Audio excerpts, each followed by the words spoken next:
Hi, good morning. Ano po bang messages ni God today sa atin from Mass? Okay, number one, our faith is tested and we must humbly react to it. So talagang lahat naman po tayo sa mga boy-boy natin, natetest po yung faith natin kay God or kay Lord. Pero syempre, once na talagang gusto natin humiling sa Kanya, talagang maging humble tayo in reaching for it or for asking for it.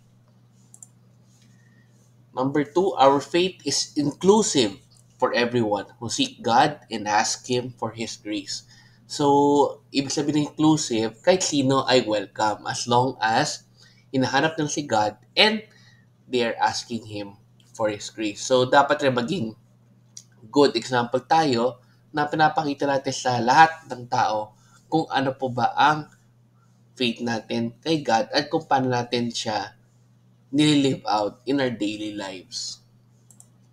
Number three, faith is a personal commitment. So talagang nasa atin yon kung paano tayo mag-commit kay God through our faith.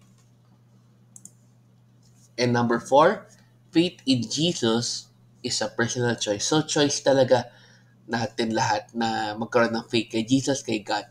Kaya hopefully, lahat tayo na nag-upisa pa lang na makita si God or to believe in Jesus, talagang tuloy-tuloy na po sana yon.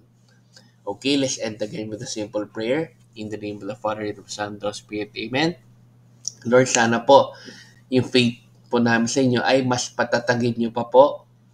Mas magkaroon kami ng faith in spite of our problems, in spite of our mga dinadaanan po namin sa buhay namin ngayon or sa pang-araw-araw yung mga problema, sa pang-araw-araw yung mga anxieties at mga iniisip.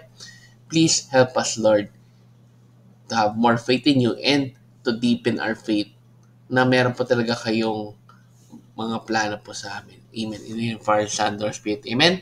So good morning po sa inyo. Have a great day. God bless. And let's end again with a simple Thanksgiving Daily thank you prayer.